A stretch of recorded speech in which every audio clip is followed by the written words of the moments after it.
Cricketer محمد سراج آج London سے اپنے آبائی شہر حیدرآباد واپس لوٹے۔ دی اوول میں کھیلے گئے 5ویں ٹیسٹ کی دوسری اننگز میں سراج نے شاندار گیند بازی کا مظاہرہ کرتے ہوئے 5 وکٹس حاصل کیے، جس کی بدولت ہندوستان نے انگلینڈ کو سنسنی خیز مقابلے میں 6 رنز سے شکست دے کر سیریز 2-2 سے برابری کر دی۔ اس میچ میں سراج کی مجموعی 9 وکٹوں کی شاندار کارکردگی نے نہ صرف انہیں مین آف دی میچ کا ایوارڈ دلایا بلکہ انہیں مداحوں کی جانب سے زبردست پذیرائی بھی حاصل ہوئی۔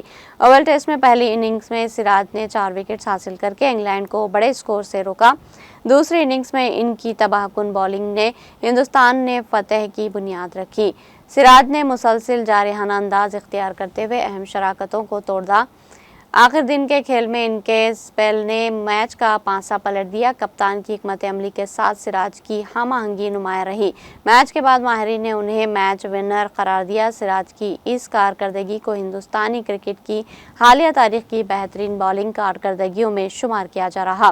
ایئرپورٹ پر ان کے مداحوں کی بڑی تعداد دیکھی گئی۔ سراج نے وہاں منتظر میڈیا سے بات نہیں کی اور سیل فون پر بات کرتے ہوئے کار میں سوار ہو گئے۔